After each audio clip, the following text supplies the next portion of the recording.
Hello, everybody. It is August 19th, Friday. Happy Friday, everybody. It is Wayne and Steve. Wayne, Steiger, welcome to the show again this week. Thank you for working through some problems with us. Hey, listen, Steve, it's exciting times we're living in. So thank you, sir. Oh, no. So Wayne has been kind enough from the Wayne Steiger YouTube channel to come over and just be a guest on the WSO show for the week. And what we've been doing is we've been pulling apart this mystery of the artificial sun. And Wayne and I have been getting coaching, and I know I've been getting a lot of coaching on email. And I wanted to thank everybody that to kind of stick to one thing and kind of follow through, because you might actually find something at the end of the rabbit hole. Well, here we go today with more information and insight, I think, into the artificial sun phenomenon, why, what it is, things like that. But let's open up with you, Wayne. Please show us what you found. Yeah, so Steve, I got back in and I stepped out just for a second. And while I was outside, I could see the sunlight hitting the grass. And I could tell that there was a fluctuation of light. It was perceptible, small, but it was enough. I ran in, grabbed the camera, and only got a minute and 13, 14 seconds. And the event, it didn't last much more than the period of time that I got out there. But this is what I captured, Steve. The sun is flickering. You could see it.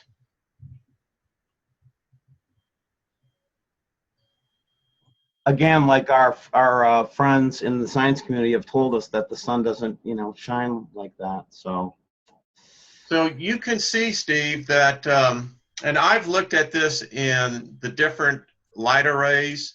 I can tell everybody that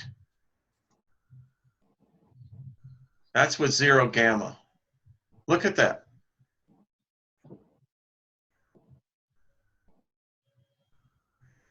I don't know what's going on here. So you can hear me actually talking in the background on that, Steve. So that yeah, really changes your voice too, man. It makes you sound like kind of weird, like and somebody's scary I wouldn't want to be around.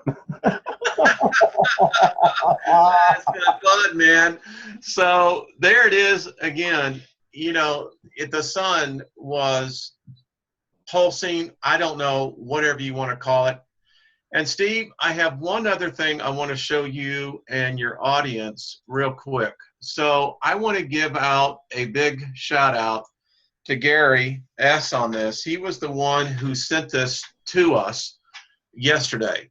And Gary, I don't use last names, but Gary S., thank you, buddy. So, Steve, you know this website very well. We get phenomenal footage from this particular website. So, Steve, I want you to pay attention, sir, to the date stamp. It's 2:52 in the morning.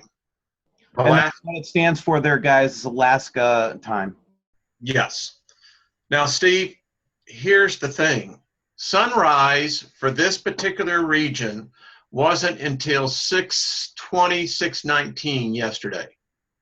But look what happened, sir. Look at 3:42. What is that, Steve? And it changes in light. And look at that. I'm sorry, I got it out of sequence, but look at this right here. And this I don't know. This one's going to get scary. We have seen this in the southern hemisphere. I remember last year seeing footage like this. And by the way, I know it passed, but there was a bright object that was up in there. But so here we are at 5:23. Sunrise isn't for another hour. There shouldn't be this in the sky. And then look what happens. It retrogrades back. 5:53. All of a sudden now, at 6:13, we have the sun now breaking the horizon. And there's our strange lens, whatever we're capturing in these cameras. And there you go. So, Steve, one thing I believe we have solved the fact that we know that NASA now has deployed a artificial sun and a sun shield. This was sent in by one of the subscribers, and I wanted to read this to you. I went over every word of both these documents, and Steve, I understand now what's really taking place. Jeff P., you had it right. Chris, you had it right. We all were in the right direction. And here, just read this. An array of rotating sunshades based on emerging solar sail technology that will be deployed in a novel Earth orbit to provide near continuous partial shading of the Earth, reducing the heat input to the atmosphere by blocking a small percentage of the incoming sunlight and mitigating local weather effects of anticipated climate change over the next century. The technology will provide local cooling relief during the extreme heat events and heating relief during extreme cold events, thereby saving human lives, agriculture, livestock, water, and energy needs. A synthesis of the solar sail design and sail's operational modes and the selected orbit combined to provide a local weather modification. That's code word, folks, for geoengineering.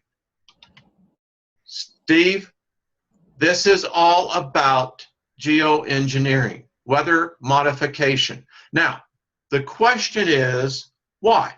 What are we having to protect the inhabitants of the Earth from? Well, this is a rather lengthy document. I will not get into it, Steve. You have a copy of it. If you want to share it, it's up to you. But here's the deal. Their idea is to put up a sun shield around the Earth and then around the sun.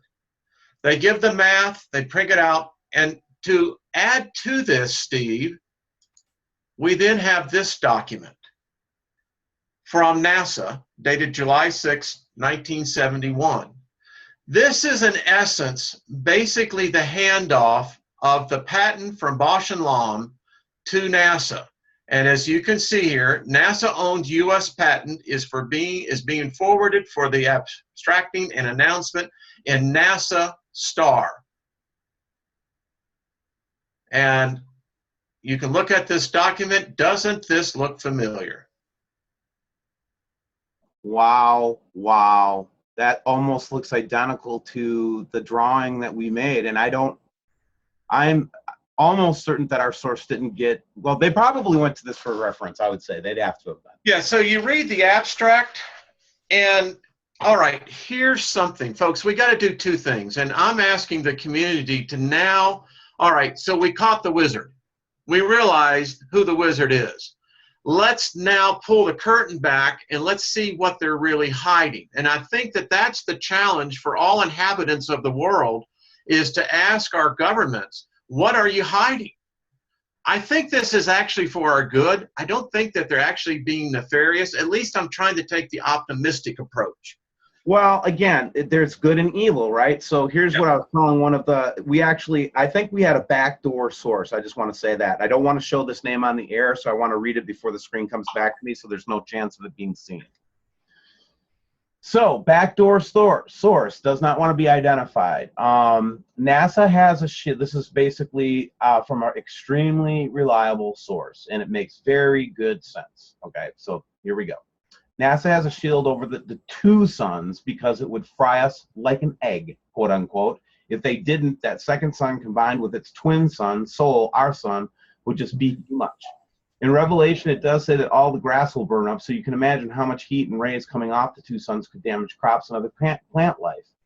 The other reason for a shield is the radiation. When you see videos of the sun flashing, it's very, very dangerous. It's actually emitting radiation. And people will experience, sorry, Wayne. Yeah, I'm just saying thanks, huh? Yeah, and nausea and eventually full-on radiation sickness. Well, you know, I'm not going to take it that much further here because I don't want to, you know, it sound like we're fear-mongering. I think it's enough just to know that NASA has, I think, tried through the back door to tell us that I think the quote from NASA is limited to it's a shield to save us from sunlight. That's what I think it says. Now the question is, all right, so this, you know, Wayne, and I want you to laugh at me if you think it's funny, okay? You ready? Okay. All right. So How are you going to get a shield around the sun if it's 93 million miles away like that? Now, there you go, always picking for the details. I don't know. I mean, I've come to realize that I have truly fallen down the rabbit hole. And listen, I can't get up. I've fallen in the rabbit hole and I can't get up. It's so bizarre. We get pictures like this, and so now that we know that there is a fake sun, we understand why climate change. I don't think that this is man-made. I think that this is celestial made. I think that who knows what the deal is, but obviously it seems the powers to be do know. So my question is to you, Steve, what is it that they're really hiding? Is it another star?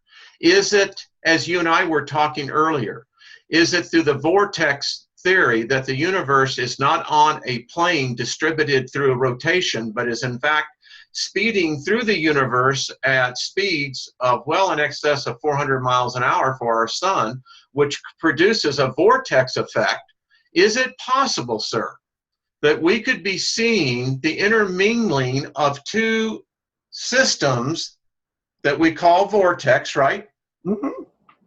Is it possible that this is a dance that is a natural cycle that our scientists, and who knows where they got the info from, realized that, we were in for a scorching or a very bad time? Well, And, again, I reference back to the excellent research that you've been relaying and to the... and by the way, Steve, this technology... Again, the reason I did the heavy sigh was because every time that I look at that southern air mass at the 10 millibars and Yes. how it's getting faster every day, these are incredible speeds that it's going. That's why I was stunned a little bit there. I'm sorry for the delay. Well, something's happened. And what gets me is that, folks, this technology goes back to 1961. We were just into the Mercury missions in 1961.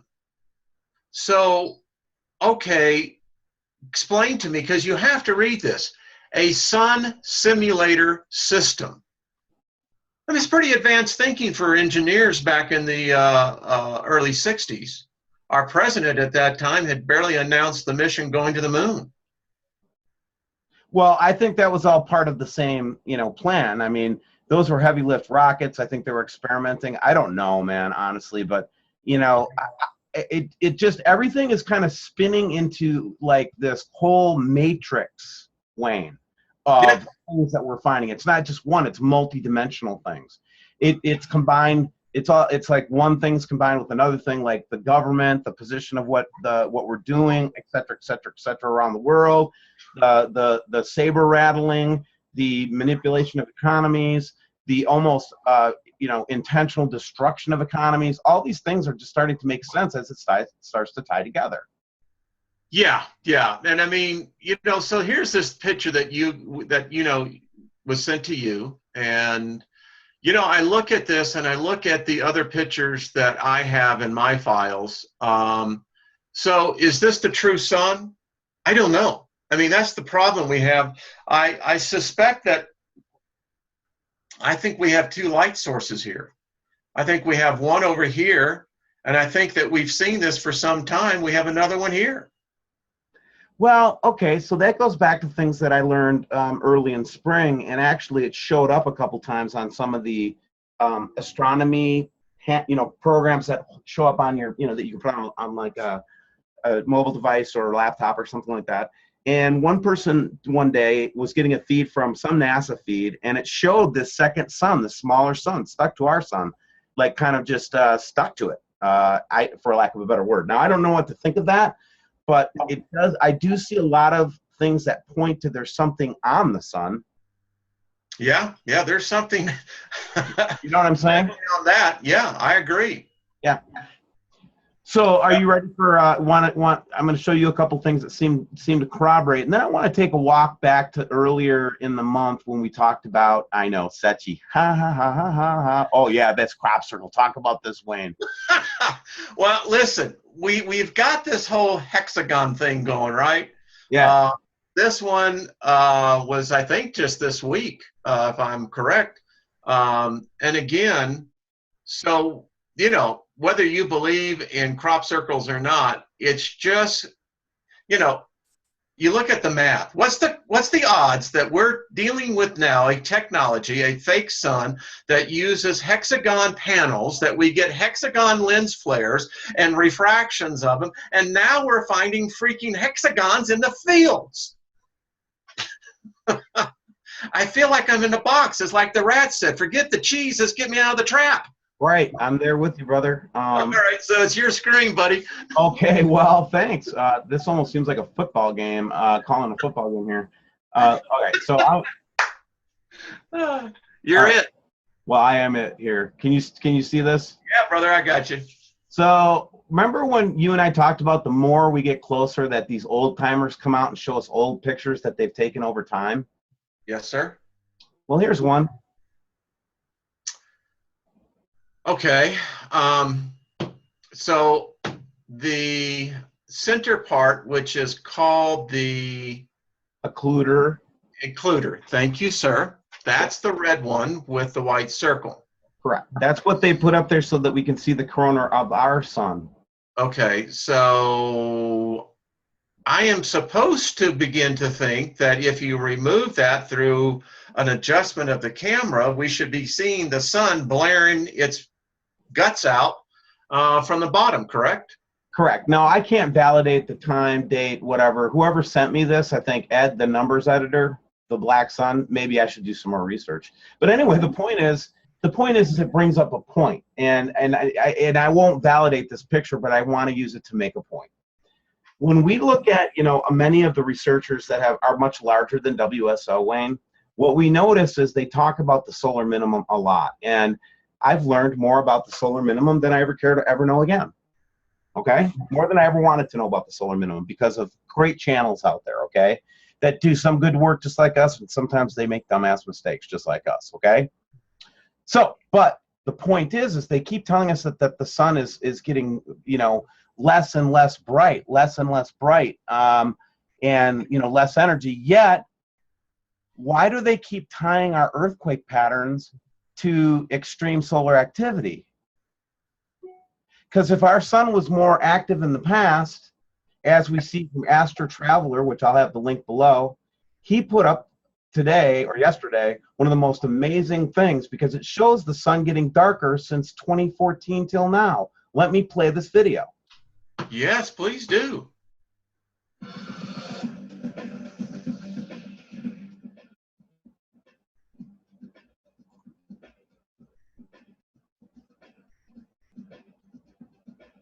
So all those sunspots were happening back in 2014. Why weren't we shaking like a leaf if that's the reason why we're having seismic activity? It's a lie, man. The sun's not causing the seismic activity. It's what's around the sun. It's getting darker and darker here. Notice the sunspots get fewer and fewer. Yet the earthquake activity increases more and more, Wayne. I'm not buying it anymore, man. Now we're starting to see coronal holes. Check it out as time goes on. The holes weren't there in the first part of the picture. Remember that? No, no. So what's happening? The sun's being drained or sucked energy out of it, or maybe getting too close to its sister? I don't know. I don't know why it's getting darker and less energetic, but that's what's happening. So stop telling me the sun is causing earthquakes. Everybody, please don't say that to me anymore. Look, look at that big hole open up on the bottom when you can see this. Oh, yeah. This thing is Astro Traveler, everybody. Go to his channel, check his stuff out, or her stuff. I don't know if it's male, female. We try to keep our identity secret. Shh. Anyway. This is, not done yet. so here's a question, Steve, that I guess I'm going to look into, maybe if someone else wants to as well. When was the first recognized coronal hole? You know, because I can remember back in the 70s, you know, I was younger back then, you know, with my backyard telescope looking at the sun. I don't remember coronal holes. I don't remember that term. No, they But now, normalize normally the Watchmen community. They put us to sleep on that one. Just common sense. Oh, by the way, you know what the Lord told me? And I know everybody, you're going to say I'm crazy because the Lord told me something. He said, you know what? Common sense is just me talking. well, I said, oh, okay, that's pretty cool. Common sense would tell you if the sun's getting dimmer and sun flare activity on the sun was the cause of earthquakes on the earth. Wouldn't logic and common sense tell you that we should be having less earthquakes? Wayne, back to you.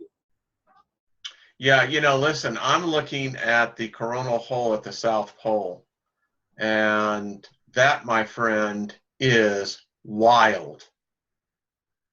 I have never seen that. And this is when, over a time period from 2014 till now? Yep, using AIA 304.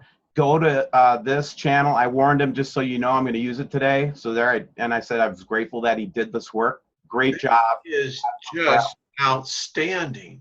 Because that really sank that point into me, Wayne. I was like, I suspected something like this, right? And here's Astral Traveler going out there doing the science, grabbing these images over a huge period of time. This is the kind of research that gets us somewhere.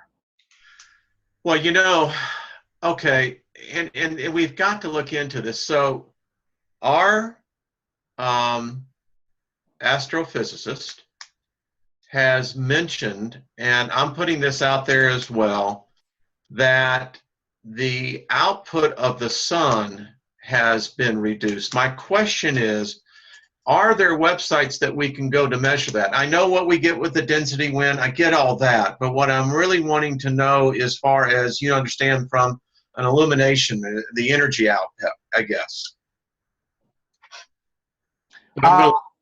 Again, it's one of those things where now if I feel like after learning what I've been learning that I need to go back and reevaluate what I know. So the answer is right now, I don't know what to do anymore. I don't either.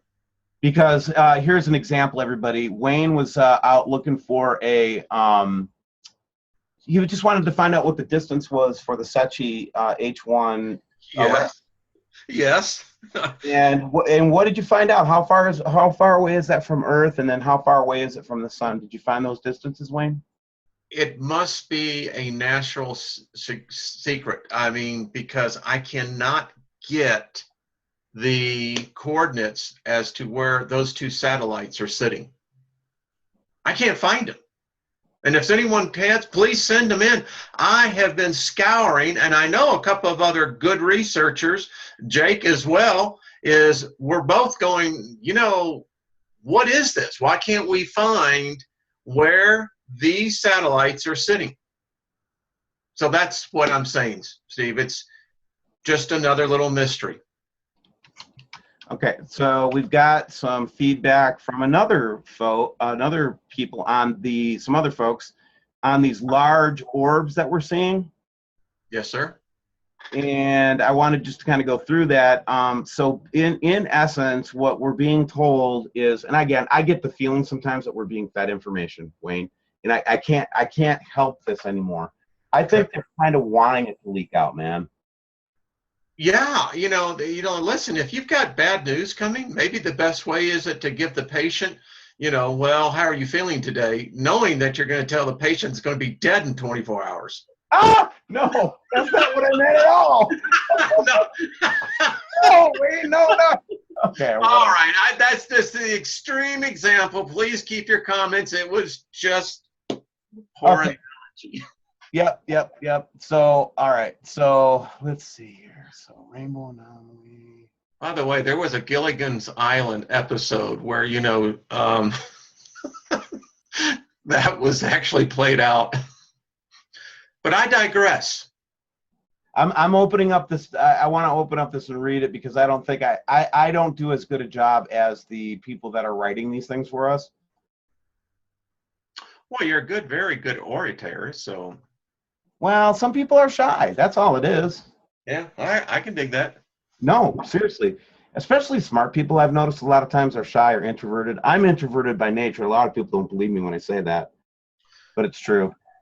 I really don't like being around people that much. I know it's horrible, isn't it? Well, in my career, I've had to give presentations in front of large groups, so And that thing with seeing that everybody is naked don't work. Because that becomes almost more frightening than, the audience. All right, now I'm ready for the rainbow anomaly explanation. Okay, ready? Sir. All right, here we go. Can you see that, sir? I you? can. Okay, great. So this. We'll wrap up the video after this. After we talk about Sechi, then we'll wrap, because this is enough information for me for one day anyway. And then later tonight, everybody, I'm going to be putting out just a normal, WSO video because I know a lot of folks have sent me good stuff that I promised I would be putting up on because they're that good of evidence. So I will be doing that either tonight or first thing in the morning, just so you all know that I am not ignoring you. I want to thank the researchers out there, Wayne. They are bringing it. They are. They are.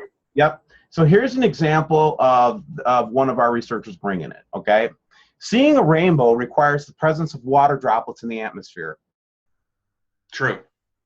That's what we're being, that is what I always thought too. So thank you for validating that.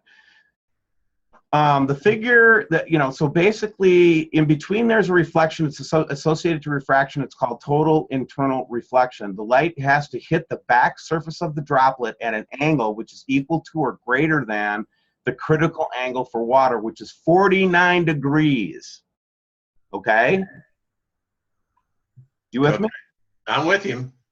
So the point of it is that since the different frequency or colors that make up the white light are scattered by different amounts, they end up exiting the water droplets at all different angles.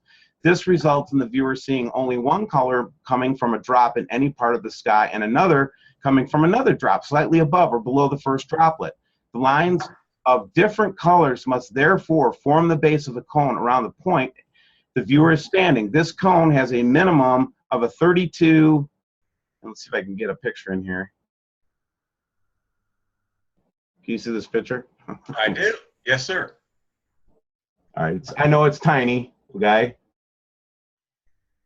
I can see it, Steve. The viewer can too. Okay, good. There is no mechanism on Earth for more than one rainbow unless there is more than one source of light coming from different angles in the sky somewhere behind the observer. So whatever is causing that rainbow is coming from behind us. That's what she said. There's no mechanism for inverted rainbows on planet Earth. But you're right. So, all right. So this is the science. Where are we wrong?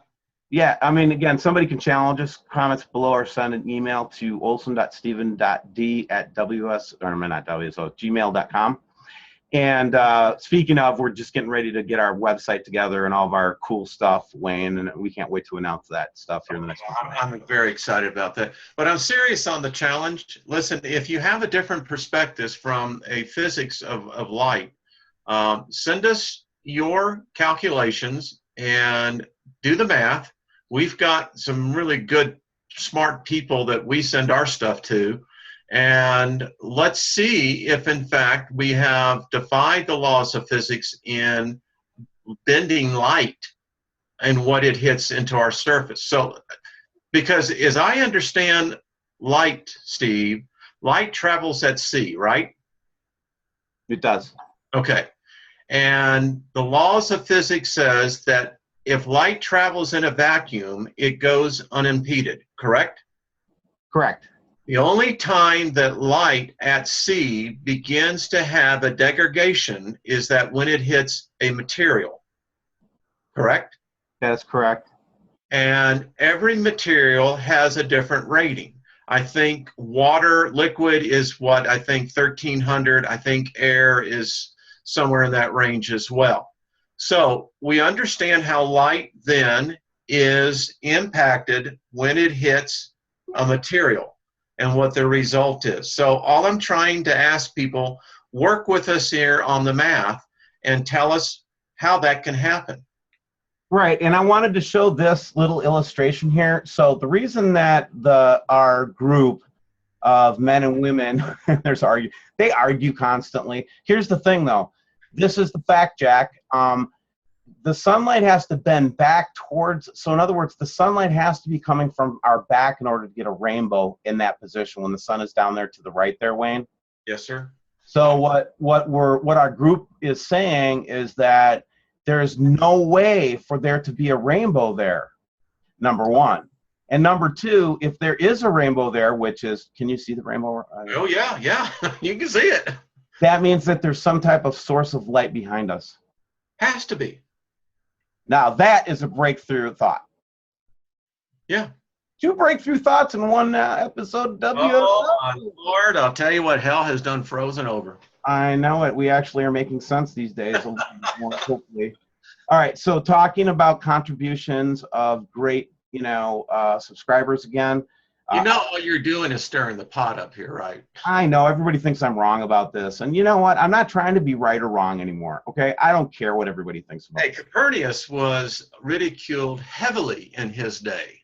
I'm just reading some works of his back there, and the man, if he had been alive today and they had YouTube, I'm sure that the comments section would have been filled with, how shall we say, not so flattering comments.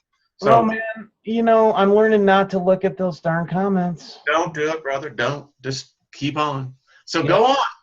Anyhow, so what I'm looking at here is this subscriber actually pasted together the Sechi images that I admit openly that they are showing it all the time. They don't obfuscate it. I will only say is that here we are with, I want to talk about, what this is. I want to come at this again because I think it's important, Wayne. I can't figure out what that is. If that's not something outside of the spacecraft and that's something part of the spacecraft, the only thing that made sense to me was that it was some kind of a light baffle. Yes. Yeah. And I thought to myself, okay, you could add a light baffle, but why would you be adding the light baffle on the opposite side of the sun? Exactly. I've never understood the logic behind this. Behind that argument. Yes, sir. All right, so now this is what the cool thing is that if I do these in progression, you can actually see it over a 14-day period. Well, and in order to show it the best, I'm gonna try to find the actual GIF here. Here, let me just find the GIF real quick.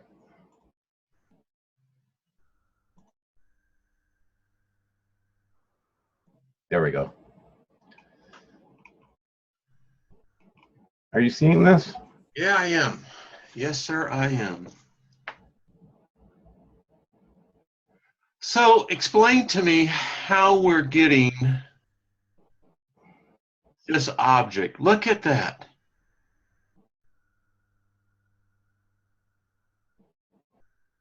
And that's the last of the clip. I'm hoping that this subscriber continues to piece these together for us now that we're seeing this in the Sechi. And maybe it's been there all along, man. We're newbies. I get it. Well, yeah. And so is the baffle just picking up the light of the Milky Way? Is that what we're seeing? Well, the Milky Way is going to be past it pretty soon, and we'll see if it's still there, I guess. But yeah, it might disappear. I don't know.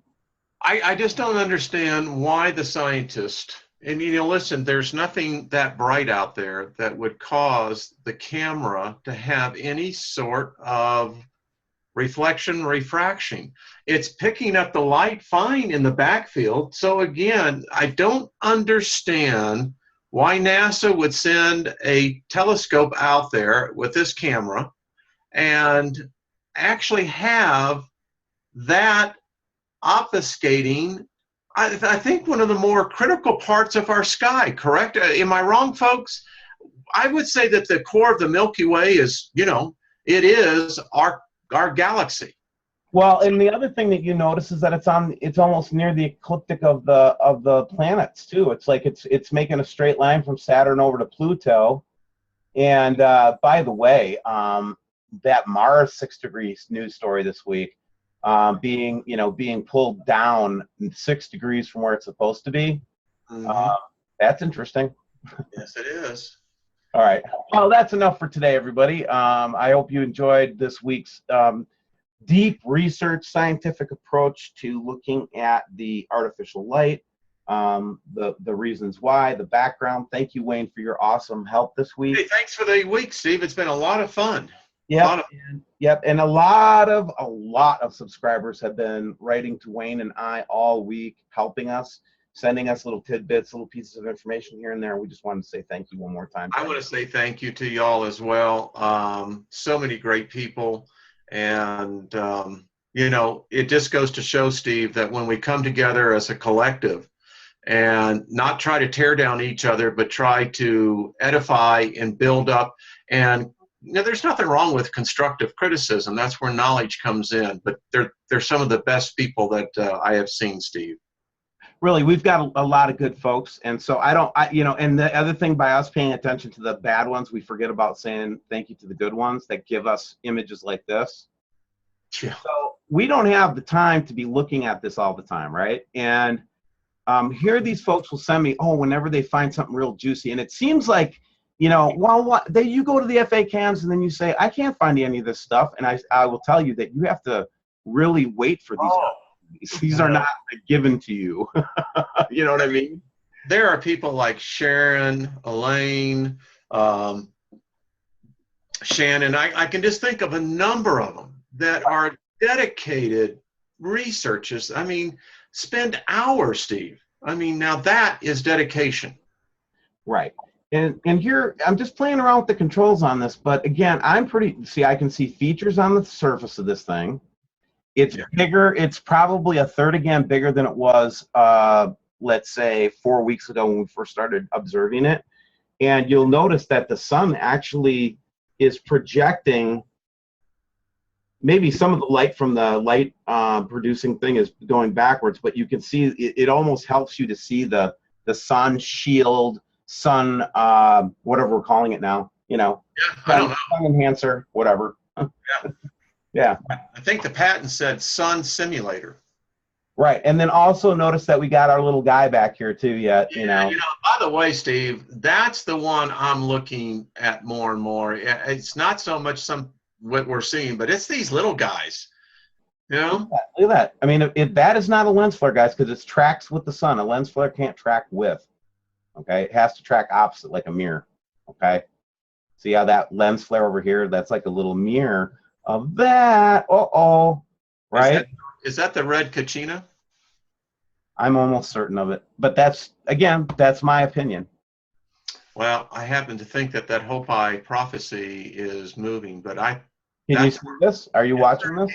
Yes, sir. Look at that. It pixels out like a solid object. Look at, and it looks like it's got some kind of a hole on the side of it. Yeah, it's red. Yeah, let's see if it will stick on there. What were we told? That for a yellow star to emit red light doesn't quite work out, right? Get red light that it's really coming from a red source. And then just coming back out again so you can see where it was. Look at that. So, and then what I did, and Marshall Masters will like this, I did the gamma adjust. When you put it on 4, I understand that it takes a lot of the noise out so you can actually see it a little clearer. So you'll notice that if I take the gamma down, it's almost impossible to see that without the gamma. It doesn't see. I love it. You see, I think the answers have been in front of us. I did have someone tell me that it's not unlike NASA or others to hide things right in front of people. And we've gotten so confused, like the Kim story. Monday, it was announced that geoengineering is taking place by chemtrails. And then I think it was Yahoo News that came out and said, well, no, the chemtrail thing had been totally debunked. Well, that's how they do it. They give you the truth, and then they go and tell you, well, the truth wasn't the truth. That's right. And, but again, Wayne, we're just trying to do honest journalism here, really, is what we're doing. We're trying to take a journalistic approach. We're using all tools given to us and available. I get cautioned constantly, don't be deceived, don't be deceived. There's a lot of things that are up there that they want you to see. There's a lot of things that they're trying to get our eye off the ball on. Wayne and I are both very, very familiar with those tactics, okay? And we know that we could be looking at some things once in a while that they're planting in front of us, but we're trying to actually dig up our own research with our own subscribers. We're not trying to, we don't really like to look at the old stuff. We don't, But if you're going to try to put some old stuff on us and pass it off as new stuff, the filters have gotten really big here now. And, you know, not a lot makes it through anymore. You know, it's gotten less and less, let's say, Wayne. Okay. As I tell people, you never know. We may have our own satellite up there. You don't know. Talk to WSO. So where we can really start getting the data. But yeah. Oh, everybody thinks we're crazy when we talk about the satellite. If we could find a way to fund it, we will do it. Listen, I've been a serial entrepreneur, and there is nothing impossible. Listen, let me quote you something, Steve, and all of our other viewers, remember this. Eleanor Roosevelt said it best. She said, "The future belongs to those who believe in the beauty of their dreams." Nice, thank you. And by the way, speaking of entrepreneurs, we have made a decision on our tax status. Yes. We are going to actually file as a nonprofit church. And I'm sure you'll be able to explain that later for people as to why and what's all Absolutely. I'm going to explain the ins and outs. Right now, I'm in the process of talking to the people who are drawing up the legal paperwork and also the CPA and accounting firm that's going to help and all those things so that everything's going to be ship-shape and straight up, everybody, so you don't have to worry about WSO. We have it figured out. It took us a while, but we figured it out. Just want to let everybody know. Hey, listen, you know, when I first rode a bike, man, I fell off and busted my knee and got 3 stitches on it. But you know what? Got back up on that bicycle, brother. I know, right? But yeah, we are going to, so the church itself is going to then, WSO will be a subsidiary of that church, or auxiliary, they call it, of the church. And it's just our education channel. Yep. Education channel. And then I think we'll probably start another channel where we just do preaching on that one. So as to help people that maybe don't want to hear that stuff can still come to WSO and see the science that's evolving and the, you know, the evidence that's piling up. And then maybe another channel where they can go and get comfort from a spiritual perspective, Wayne. Hey, listen, I think there's going to need people that have a lot of comfort. So I'm with you on that, man. Yep. Spot on, buddy. All right, everybody, have a great day. And like I said, look for the video with all the sub photos coming up here in the next 24 hours. Have a great one.